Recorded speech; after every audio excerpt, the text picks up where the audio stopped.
요한복음 10장 22절부터 42절입니다. 요한복음 10장 22절부터 42절입니다. 찾아서 한 절씩 교도하겠습니다.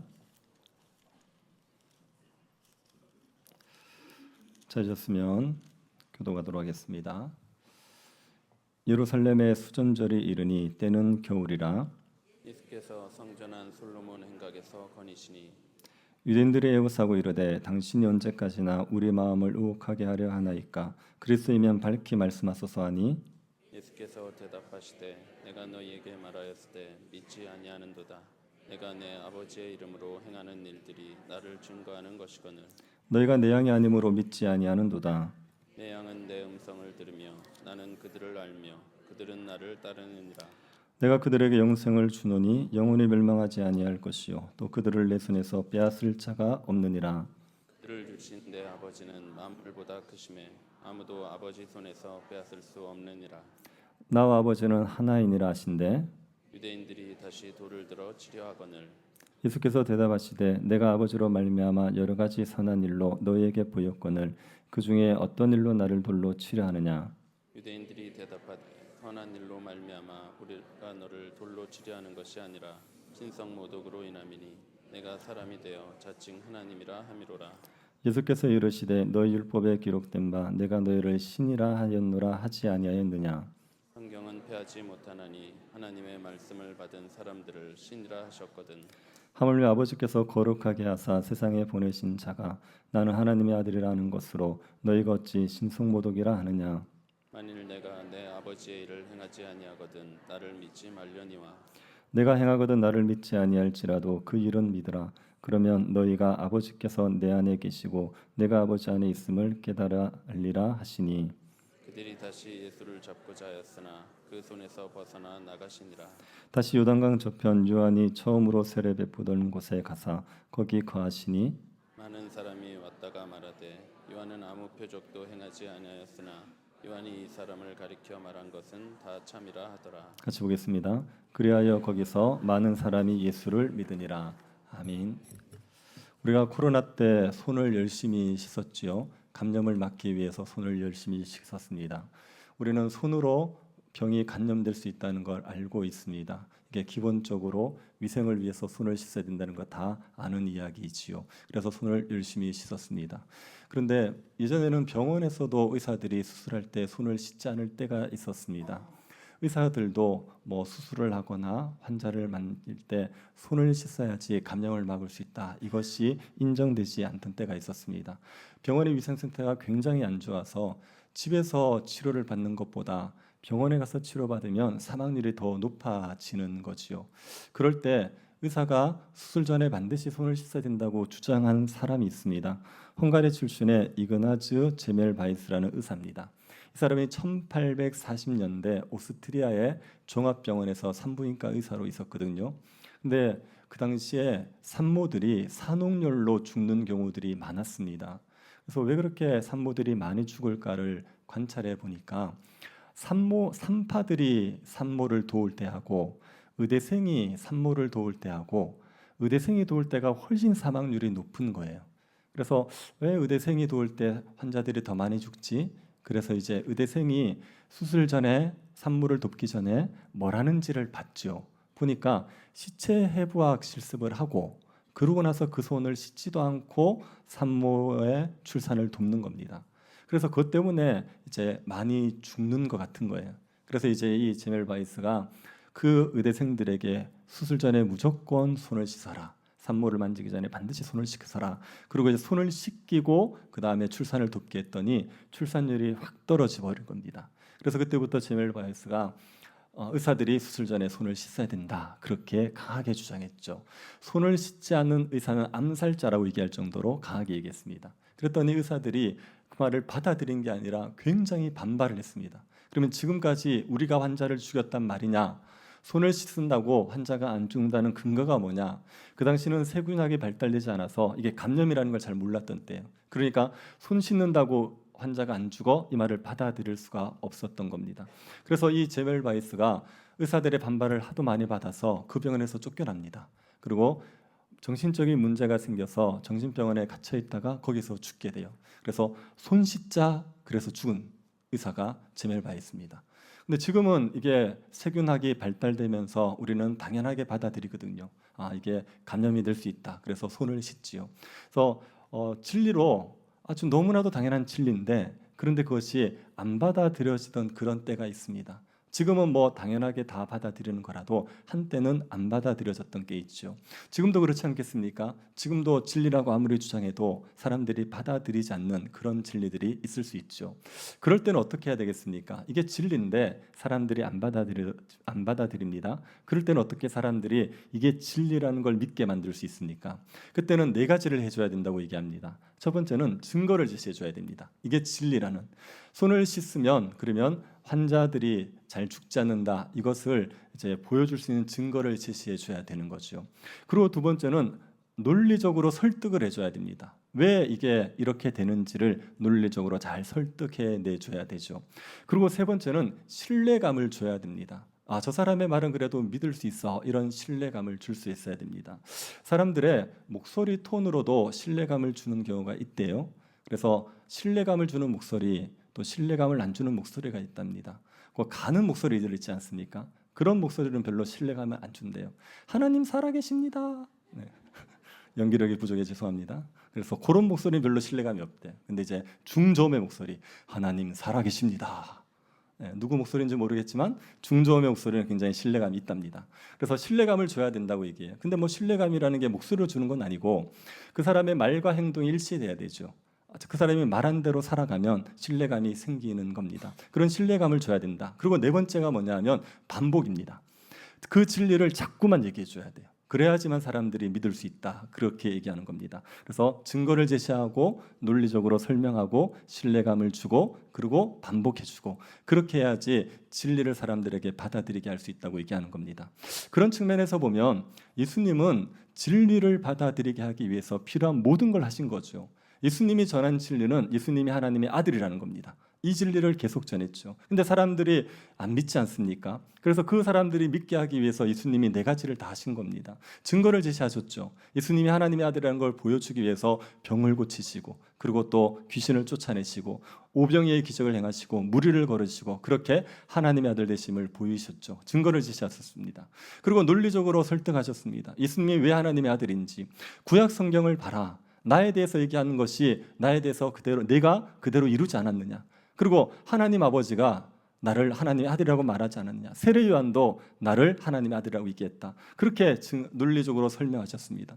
그리고 예수님은 신뢰감을 주셨습니다. 예수님은 정말 하나님의 아들로서 사셨어요. 예수님이 하나님의 아들이라고 말만 한 게 아니라 실제로 하나님의 아들로서 행동하셨습니다. 예수님께서 요한복음 2장에 보면 그 물을 포도주로 만드는 기적을 행하실 때 마리아를 가리켜서 뭐라고 부르시죠? 여자여 이렇게 부르시죠. 여자여라는 말은 낮추는 말은 아니라 존대라 그랬습니다. 귀부인 정도 됩니다. 그런데 아무리 존대라도 아들이 어머니한테 여자여 그러면 안 되는 겁니다. 귀부인 이렇게 얘기하면 안 되는 겁니다. 그런데 예수님이 그렇게 얘기하셨어요. 이유가 뭡니까?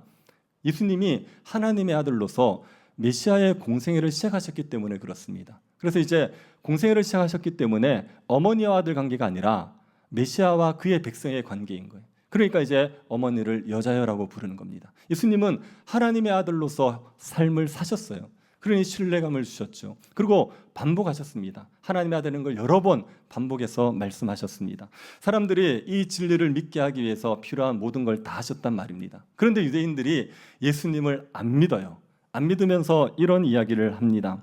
24절을 보십시오.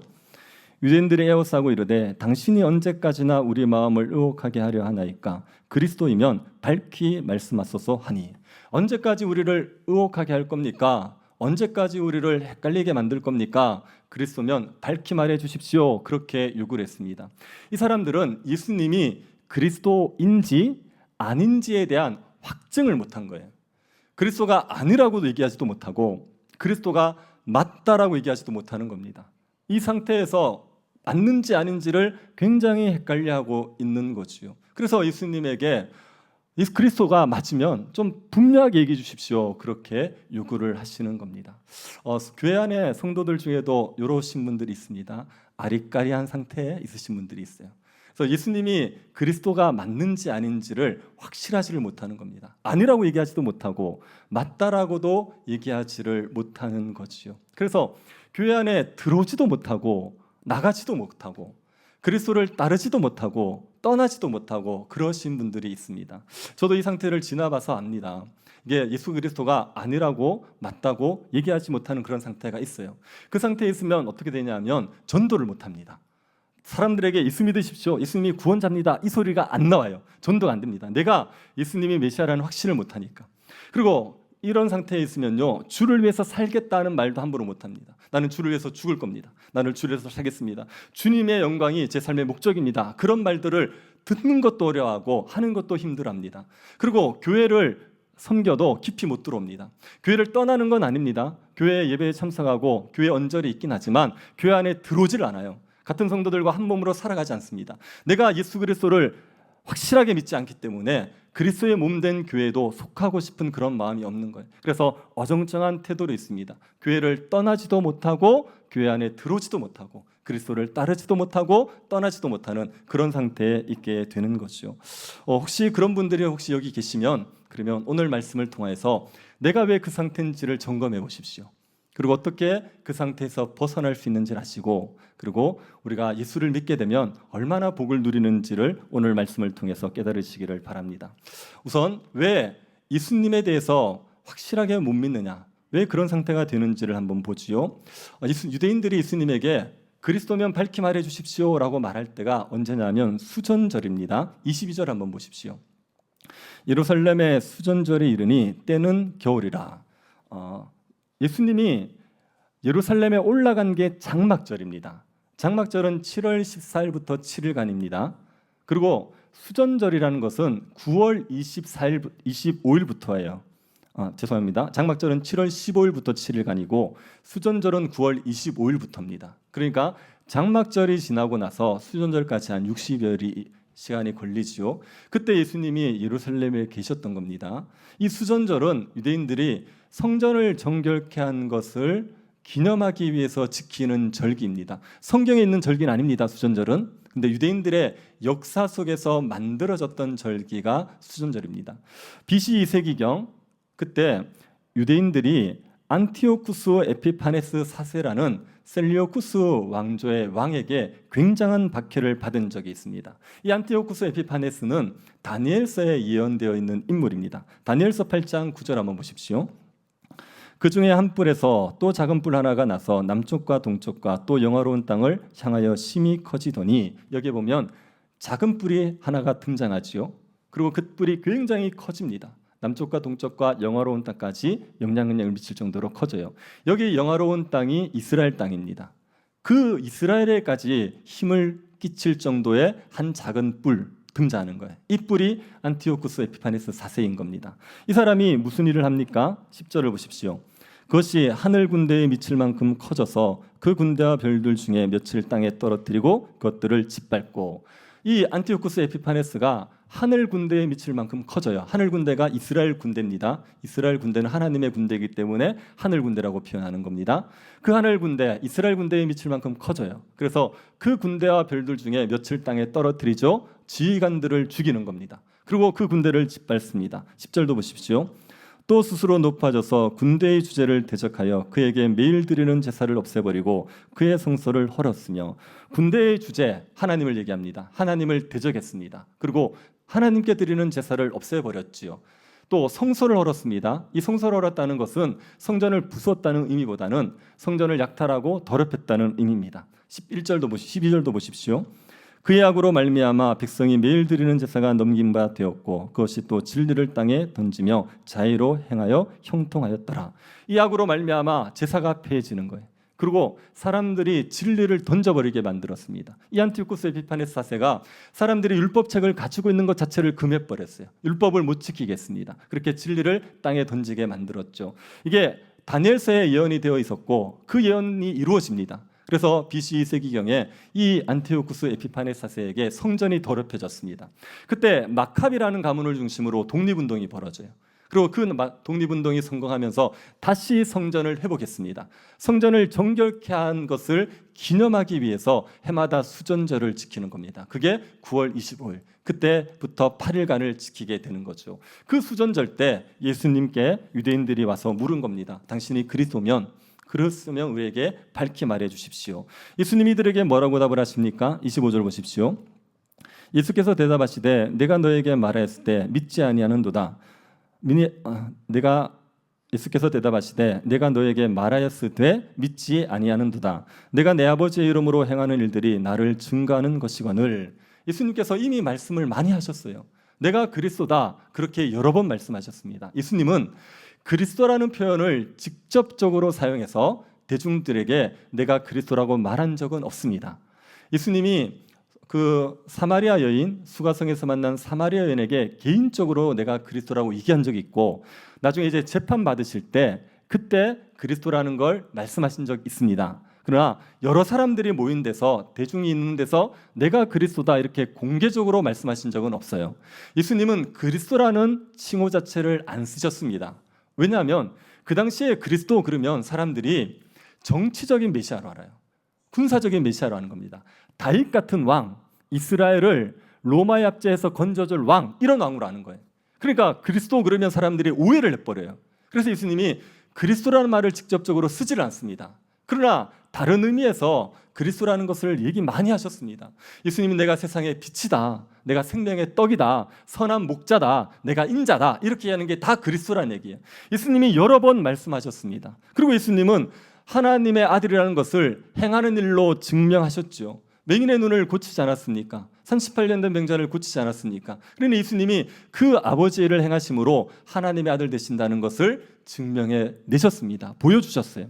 그런데도 불구하고 이 유대인들은 안 믿는 겁니다. 많이 들었고 많이 봤는데도 안 믿어요. 이유가 뭡니까? 26절 같이 한번 읽어볼까요? 같이 읽어봅시다. 너희가 내 양이 아니므로 믿지 아니하는도다. 왜 안 믿죠? 양이 아니라서 안 믿는 겁니다. 예수님의 양이 아니니까 이들이 예수님을 안 믿고 예수님 말씀을 따르지를 않는 겁니다. 예수님의 양이면 예수님 말씀을 따르지요. 27절을 보십시오. 내 양은 내 음성을 들으며 나는 그들을 알며 그들은 나를 따르느니라. 예수님의 양은 예수님의 음성을 알죠. 그리고 예수님의 음성을 따르죠. 그렇기 때문에 예수님의 양은 예수님이 말씀하시면 믿어요. 그런데 예수님의 양이 아닌 사람들은 아무리 얘기해도 안 믿는 겁니다. 그래서 크리소스톰이라는 위대한 설교자가 이런 말을 했습니다.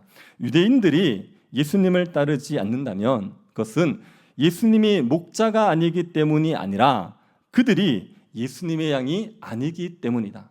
예수님이 목자가 아니라서 안 따른다, 그런 얘기가 아니라 유대인들이 예수님의 양이 아닌 겁니다. 그러니까 아무리 얘기해도 안 듣는 거예요. 안 믿는 겁니다. 예수님의 양들은 예수님의 음성을 듣는단 말이에요. 그런데 양이 아니니까 안 들었다고 얘기하는 거죠. 여러분, 이 말씀은 예수님을 믿지 않는 게 예수님 편에 문제가 있는 게 아니라 안 믿는 사람 편에 문제가 있다는 걸 명확하게 말씀하시는 거예요. 만약에 예수님이 그리스도가 아니라고 하든지 예수님이 그리스도라는 걸 충분히 드러내지 않았다, 그랬을 경우에 예수님을 안 믿으면 그건 예수님 편에 문제가 있는 겁니다. 그런데 예수님이 그리스도가 맞고 예수님이 그리스도라는 걸 충분히 드러냈는데 그런데 안 믿잖아요. 그러면 누구 편에 있는 문제가 있는 겁니까? 그러면 안 믿는 그 사람 편에 문제가 있는 거죠. 그 사람이 양이 아니기 때문에 그래서 예수님을 못 믿는 겁니다. 이런 경우를 한번 생각해 보십시오. 맹인의 경우를 한번 생각해 보십시오. 맹인의 눈에는 뭐가 보이지요? 아무것도 안 보이죠? 세상이 까맣니다. 맹인이 세상이 까맣게 아무것도 안 보여요. 그랬을 경우에는 세상이 없고 세상이 까매서 아무것도 안 보이는 겁니까? 아니죠. 맹인이 눈을 멀었으니까. 세상은 그대로 있어요. 세상은 너무나도 찬란하게 있어요. 그런데 맹인이 눈이 멀었기 때문에 세상을 못 보는 거 아닙니까? 마찬가지라고요. 예수님을 못 믿는 건 예수님이 믿을 만한 그리스도가 아니거나 목자가 아니라서가 아니라 예수님의 양이 아니기 때문에 예수님을 믿지를 못하고 있는 겁니다. 그러면 여러분 어떻게 해야 되겠습니까? 예수님의 양이 아니라서 안 믿어요. 그러면 이제 어떻게 해야 되죠? 예수님의 양이 되려고 해야 되죠. 예수님의 양이 되어야지, 그래야지 믿고 영생을 얻을 거 아닙니까? 그러니 예수님의 양이 되려고 해야 되는 겁니다. 예수님이 너희들은 내 양이 아니기 때문에 안 믿어 그렇게 얘기하실 때, 너희들 내 양 아니니까 아무리 믿으려고 말버둥 쳐도 소용없어. 그러니까 나 믿으려고 하지 말고 따라다니지 마, 이런 의미입니까? 그런 의미가 아닙니다. 너희들이 내 양이 아니라서 안 믿는다, 그렇기 때문에 너희들이 내 양이 되어야 된다, 그 얘기를 하고 싶은 거예요. 예수님은 양우리에 들지 않은 양도 사랑한다고 얘기했지 않습니까? 예수님을 믿지 않고 있는 양들도 사랑한단 말입니다. 그러니 너희들이 내 양이 되어서, 그래서 나를 믿어라, 그런 의미에서 너희들이 내 양이 아니라는 걸 알려주는 거예요. 예수님의 양이 아니라서 예수님을 안 믿는다는 걸 알아야, 그래야 예수님을 믿으려고 애쓸 것 아닙니까? 맹인이 자기 눈이 멀었기 때문에 세상이 안 보인다는 걸 알아야죠. 그래야지 눈을 뜨려고 할 거 아닙니까? 아니, 나는 눈이 정상인데 세상이 없는 거야. 그러면은 눈 뜰 생각을 안 할 거 아닙니까? 그러니까 맹인이라는 걸 알려주는 것처럼 너희들은 내 양이 아니야, 그래서 너희들이 못 믿는 거야, 이걸 알려주는 건 너희들이 내 양이 되어라고, 그래야지 너희들이 구원을 얻는다고 말씀해 주시는 거란 말입니다.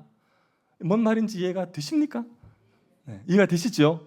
네, 양은 예수님의 음성에 반응해요. 근데 양이 아니니까 예수님의 음성을 듣지를 않는 겁니다.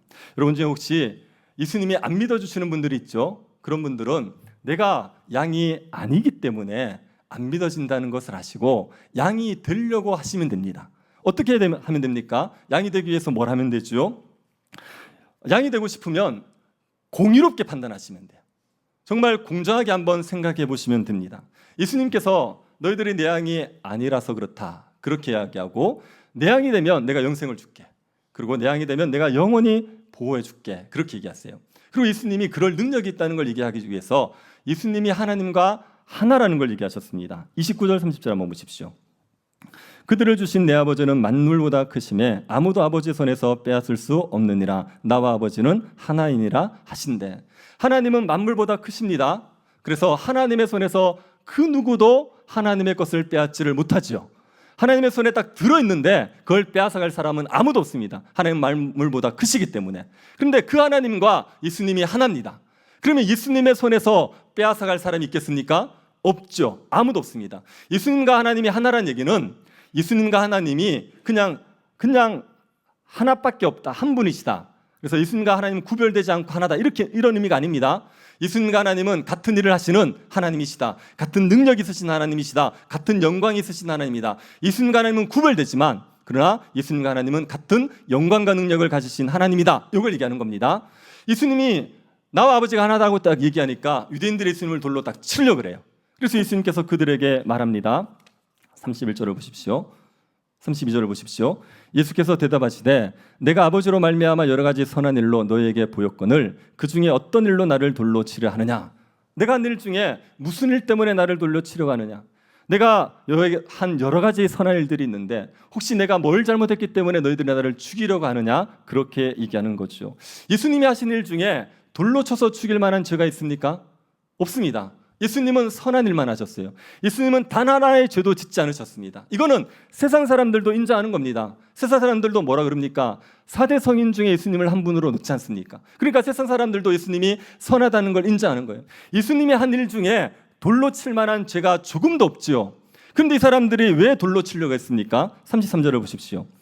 유대인들이 대답하되 선한 일로 말미암아 우리가 너를 돌로 치려는 것이 아니라 신성모독으로 임함이니 내가 사람이 되어 자칭 하나님이라 함이로다. 왜 치려고 했죠? 신성모독죄라는 거예요. 네가 사람인데 하나님이라고 얘기했지 않느냐? 이거 신성모독죄자. 그래서 돌로 치려고 하는 겁니다. 자, 유대인들은 예수님을 신성모독죄로 치려고 할 때 근거가 어디였겠습니까? 뭘 근거로 예수님을 신성모독죄라고 얘기하고 돌로 치려고 했을까요? 율법이 근거입니다. 율법에 자기를 하나님이라고 얘기하면 돌로 쳐서 죽여라, 그렇게 얘기하니까 율법을 근거로 얘기하는 거예요. 그래서 예수님이 그들이 율법을 근거로 신성모독죄라고 얘기하니까 예수님도 율법을 근거로 신성모독죄가 아니라는 걸 설명해냈어요. 34절을 보십시오. 예수께서 이르시되 너희 율법에 기록된 바 내가 너희를 신이라 하였노라 하지 아니하였노라.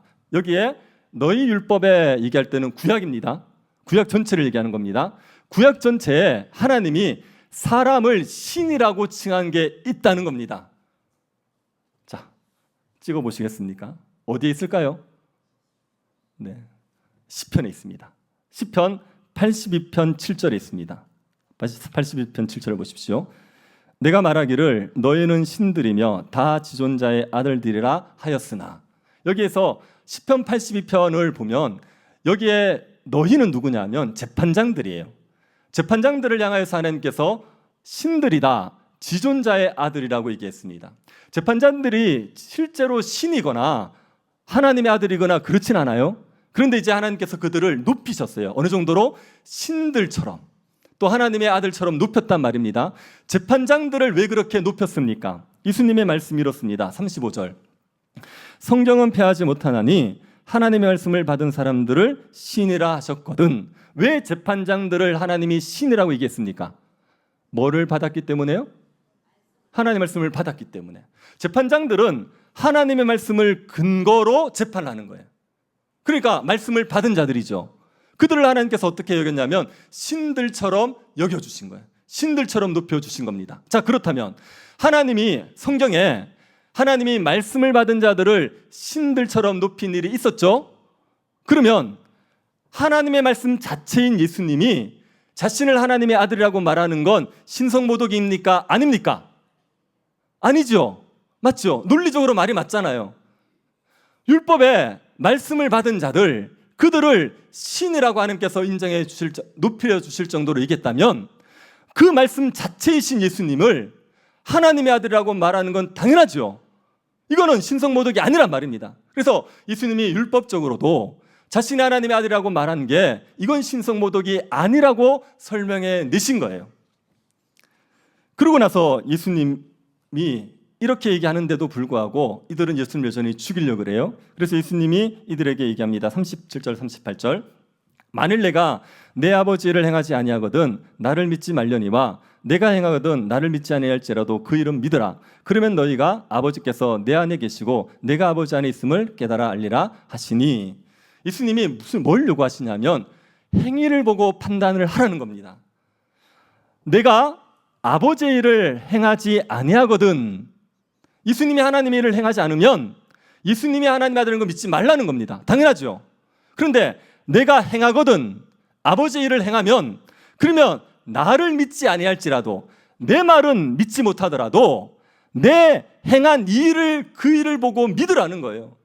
내가 하나님의 아들이라고 말하는 거 이건 못 믿겠다. 오케이, 그렇더라도 내가 행한 일을 보면, 그러면 너희들이 그 일을 때문에 내가 하나님의 아들인 것을 믿을 수 있지 않겠느냐고 얘기하는 겁니다. 여러분, 이런 경우를 한번 생각해 보십시오. 어떤 사람이 자기가 재벌집 아들이라 그래요. 나 재벌집 아들이라 이렇게 얘기했습니다. 그 말을 듣고 믿기 어렵죠. 그럼 우리가 그 사람의 말을 믿기 위해서 그 사람이 행하는 걸 보면 할 거 아닙니까? 재벌집 아들이면 재벌집 아들답게 살겠지요. 근데 이 사람이 사는 게 고시원에 삽니다. 그리고 맨날 자전거 타고 다녀요. 그리고 저기 사람들에게 돈을 빌려요. 돈 없다 그러고 돈 빌려요. 밥 사달라 그래요. 그러면 자기가 재벌집 아들이라고 얘기하는 걸 믿겠습니까? 아니, 이거 정신병자죠. 그런데 이 사람이 자기가 재벌집 아들이라고 얘기해요. 그런데 일을 안 하는데 펜트하우스에 삽니다. 그리고 람보르기니를 타고 다녀요. 이거 아십니까? 람보르기니? 남자들의 로망. 예, 이걸 타고 다니는 거예요. 그리고 이제 친구가 생일인데 인터블 호텔을 빌리더니만 생일 잔치를 해줘. 자, 그러면 그 사람이 재벌집 아들이라고 믿을 수 있어 없어요? 그 정도 되면 믿을 수 있는 거예요. 그 사람의 말만 가지고 믿기 어렵습니다. 그러면 행하는 걸 가지고 보면 그 사람의 말이 맞는지 아닌지 알 거 아닙니까? 예수님에 대해서 마찬가지인 겁니다. 예수님이 하나님의 아들이라 이 말 믿기 어렵죠. 그런데 예수님이 행하신 일들을 보면 알 거 아닙니까? 예수님이 행하신 일들이 아버지의 일을 행했으면, 하나님의 일을 행했으면, 그러면 예수님이 하나님의 아들인 게 맞는 거 믿을 수 있는 거지요. 그러니까 행한 것을 보고 판단해 봐라. 좀 공의롭게 판단해 봐라 얘기하는 겁니다. 그리고 예수님이 행한 일들을 한번 생각해 보십시오. 무슨 일을 행하셨습니까? 예수님께서 38년 된 병자를 고치셨어요. 예수님이 맹인의 눈을 뜨게 하셨습니다. 예수님께서 죽은 자를 살리셨습니다. 오병이의 기적을 행하셨습니다. 무리를 걸으셨습니다. 이런 걸 진짜라고 얘기하면, 이게 진짜면 그럼 예수님의 아들이 하나님의 아들인 것도 진짜 아닙니까? 지금도 예수님이 행하신 일들을 한번 생각해 보십시오. 그분이 십자가에 죽으시고 부활하시고 나서 어떤 일들을 행하고 있습니까? 사람들을 살려낸단 말입니다. 예수 안 믿던 사람들이 와서 살아났잖아요. 예수 믿는 자들이 되어져서 영원히 살아났잖아요. 그리고 그분이 사람들을 치료하시고 회복하신단 말입니다. 예수의 이름을 부르는 자마다 살아나는 역사, 회복되는 역사가 일어난단 말입니다. 병이 낫고 그 문제들, 고통 가운데서 벗어날 일들이 일어나는 거죠. 그분께서 교회를 세우셨어요. 교회를 온 땅에 세우셨습니다. 그리고 그분께서 복음을 지금도 땅끝까지 전하고 계십니다. 그래서 아무도 예수 믿지 않던 자들 속에서 예수 믿는 자들이 생겨나고 교회가 생겨날 일들이 일어나고 있지요. 그 일들을 보고도 예수님이 하나님의 아들이 아니라고요. 그거는 공의롭게 판단하는 게 아니지요. 정말 이 예수님이 행하신 일들을 보면, 주님이 하신 일들을 보면, 그러면 예수님이 하나님의 아들이라는 것도 얼마든지 믿을 수 있게 되는 겁니다. 그래서 혹시 예수 그리스도가 진짜인지 가짜인지 이게 분명하지 않으신 분들은 예수님이 행하신 일들을 보십시오. 예수님이 행하신 일들을 보면 그분이 하나님의 아들이라는 것을 우리가 인정할 수 있고 믿을 수 있게 되어 있습니다. 그래서 하나님의 예수 그리스도의 양들이 되시기를 바랍니다. 양이 아니신 분들은 예수님이 하신 일들을 보고 정말 객관적으로 한번 생각해 보고, 그러고 나서 예수님을 믿으십시오. 그리고 그래도 믿어지지 않으면 자꾸만 은혜를 구하셔서 예수님의 양이 되시기를 바랍니다. 예수님의 양이 되면 이보다 좋은 건 없습니다. 예수님의 양이 되면 정말 복을 다 누리는 겁니다. 양이 되면 어떤 복을 누립니까? 28절 같이 한번 읽어봅시다. 28절입니다. 내가 그들에게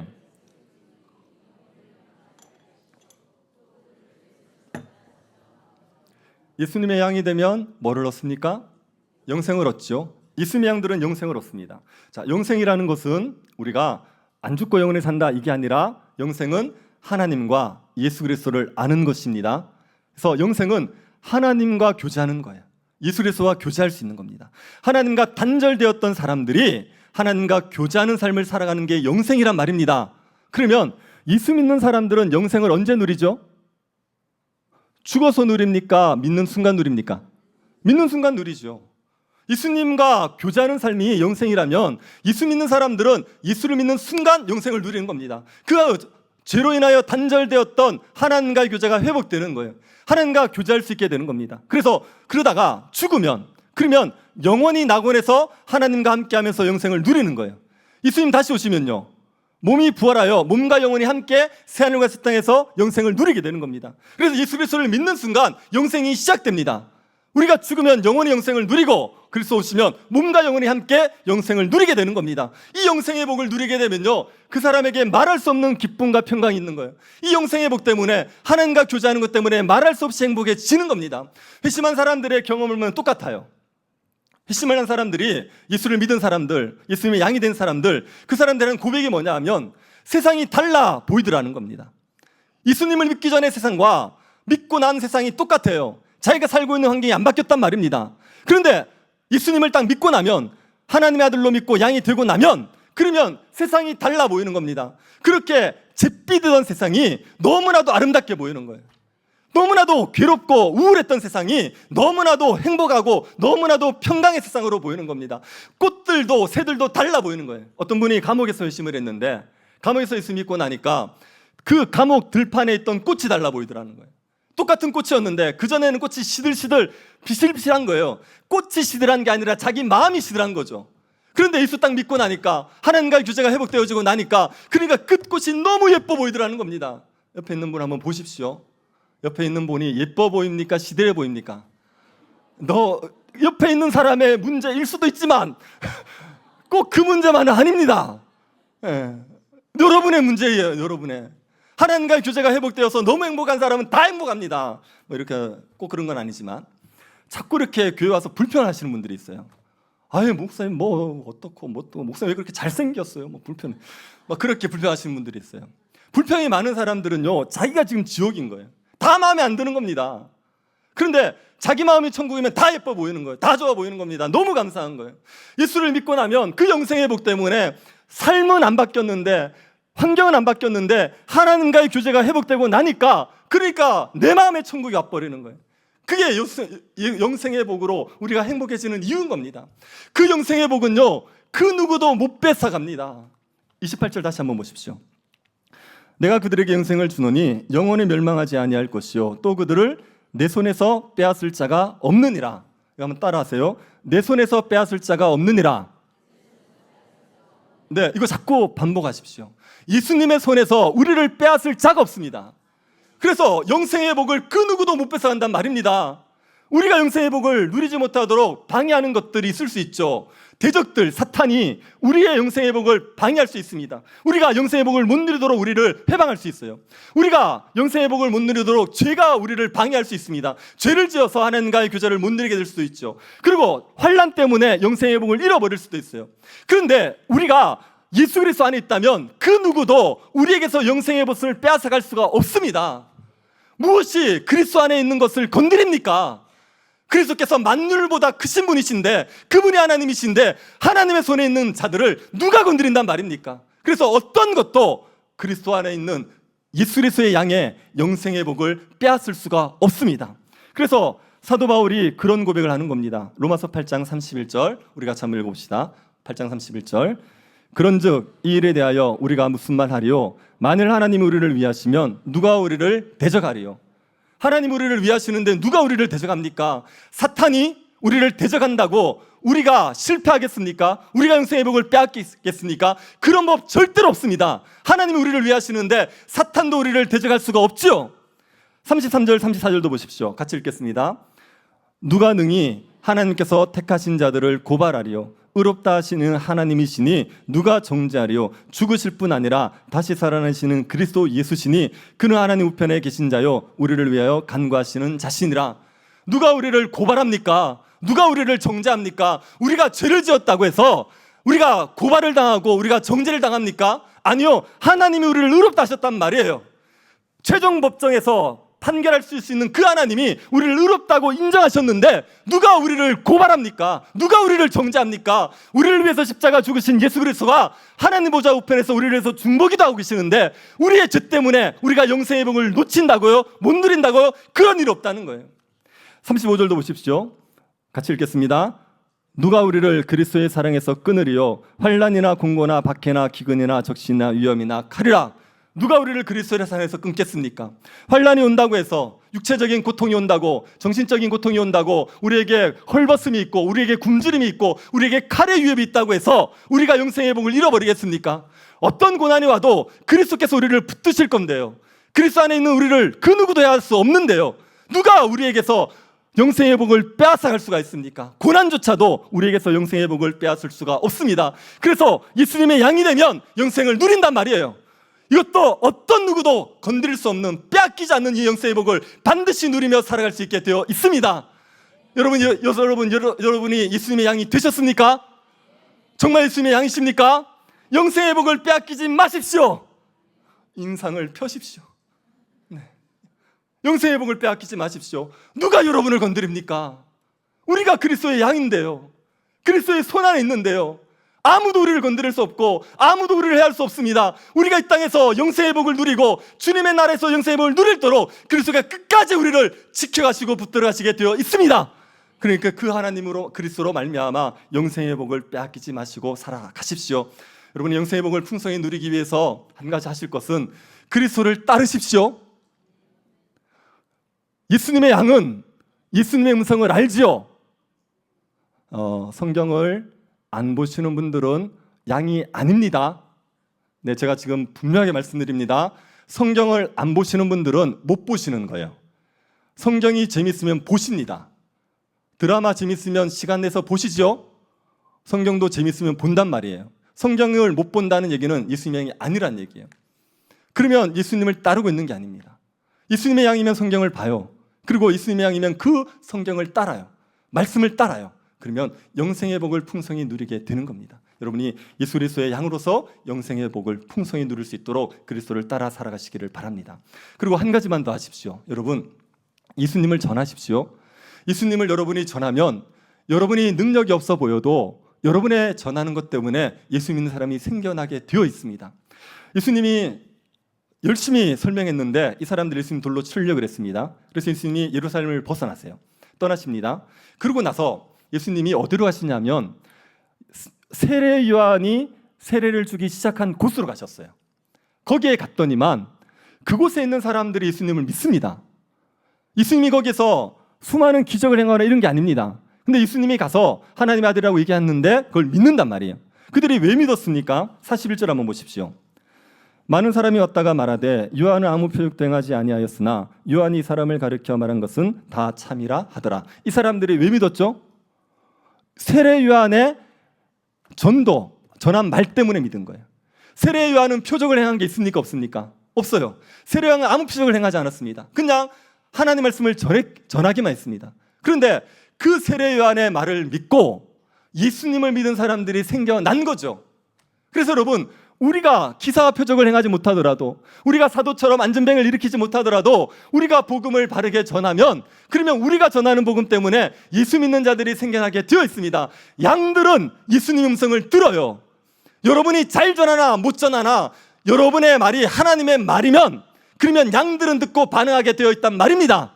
그러니까 세례 요한처럼 예수님에 대해서 전하십시오. 그러면 여러분의 말을 통하여서 예수 믿는 사람들이 생겨나게 될 겁니다. 우리가 예수님의 양으로서 영생을 누리시고, 그리고 예수님의 양으로서 복음을 전하며 살아가는 예수님의 양들 되시기를 간절히 바랍니다.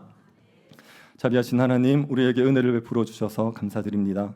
예수님의 양이 아닌 우리들을 부르셔서 예수님의 양이 되게 하여 주신 것 감사드립니다. 예수님의 양으로서 영생을 누리게 하여 주시고 빼앗기지 않는 이 영생의 복으로 풍성한 삶을 살아가게 하여 주옵소서. 우리가 예수 그리스도를 전할 수 있도록 은혜 또한 허락하여 주옵소서. 예수 그리스도의 양이 아닌 영혼들이 있다면 하루속히 예수 그리스도의 양이 되게 하여 주셔서 영생의 복을 누리며 살아갈 수 있도록 은혜 베풀어 주옵소서. 걸어가신 예수님 이름으로 기도드립니다.